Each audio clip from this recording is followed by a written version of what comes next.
Guys, nizere ko bamaze gukora subscribe kuko nkurikirana kuri channel yanjye ya Tutekeki. Nk'ibisanzwe ngiye kwereka uburyo mbikuye ibihumbi 8700 muri iyi CCR. Ngira ngo murabizi yuko ni rwa rubuga rurimo ruratanga amashanyarazi aturutse ku zuba hano mu Rwanda, noneho ugakodesha imashini yabo umurasire umwe barawukodesha bitewe n'agaciro guhagaze, gukaya ikungukira buri munsi. Niba kampani yungutse 10% uwo munsi baraguhereza 5, nabo batware ihindi 5%. So rero urahita uza hano kuri withdraw, ugiye kubikuza umaze kuyafata ku ntuza kuri account yawe, umaze kuyageraho kugira ngo urabona yuko nyafiteho ibihumbi 8 n'amafaranga 758. Gusa murabizi neza yuko nababwiye yuko aya mafaranga 50 ntago bemera kuyakuraho, bisaba kuba yuzuye igiceri cy'ijana.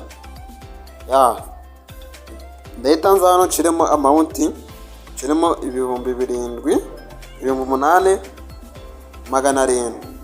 hanyuma mpite nza nkande hano kuri withdraw. So nimara gukanda kuri withdraw,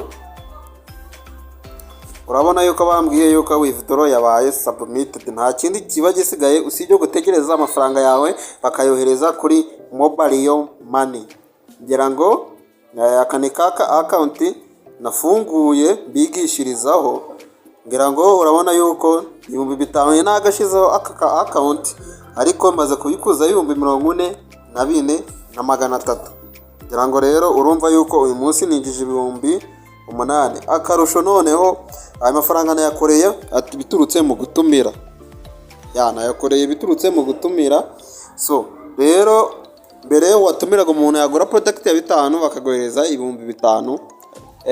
Bakaguhereza 1,000 cya komisiyo, ariko ubu ngubu bayakubye kabiri ku bantu kugeza ko uyu munsi tuteki 21.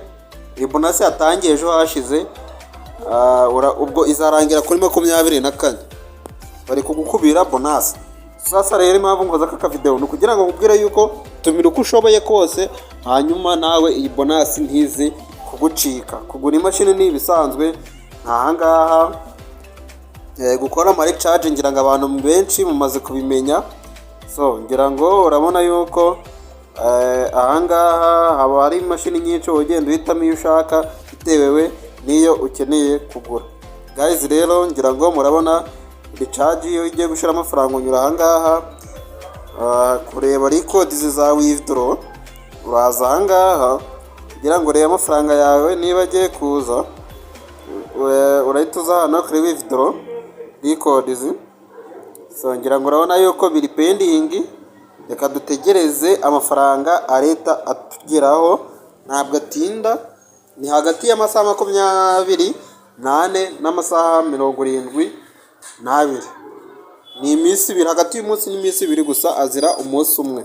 Ntago utegereza izo minsi 2 zose. Urabona izi ni withdraw zanjye nagiye nkora, ngira ngo hano nabikoje 8,500. Ni amafaranga menshi. Hano mbikuza 4,000, 3,000. Ni amafaranga menshi ngenda mbikura muri, kandi iyi business irizewe nawe wayikora. So rero guys, ngira ngo urabona yuko amafaranga ubu ngubu bamaze kuyohereza. Ndabibona neza cyane ko byabaye successful. Ninzamura hano hejuru kanze message ndabona yavuyemo, kanze nyibereke. So urabona yuko muri message urabona dore ntayangaya nyakiye no mu kanya 5:30. Urabona yuko amasaha 24 ntabwo ashyira batarakohereza amafaranga yawe. Rero guys, iyi ni business nziza cyane yizewe kandi izamara igihe kirekire. Sinzi wowe niba ubyumva, ariko reba izi zose ni withdraw nagiye nkoramo z'amafaranga, urabibona rwose. Iyi ni business nziza nawe ushobora gukora.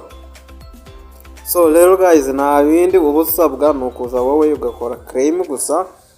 Ibindi byose bigenda byikora pole pole. Ngira ngo urabibona neza cyane. Wowe kuri recharge nahangaha iyo wakanze bakwereka aho gushiramo amafaranga, kazi bibereke. wowe ahangaha uhitamo niba ugiye gushoramo 5 ukandikamo amafaranga 5,000 ugahita uza ugakanda hano hasi kuri recharge. Iyo wamaze gukanda kuri recharge uhita ukanda OK. Iyo umaze gukanda OK bahita bakugeza kuri page yo kukubwira ati hitamo MTN unashiremo nimero yawe ya telefone ugiye koherezaho. Ngira ngo ibintu byose nagiye bivugaho.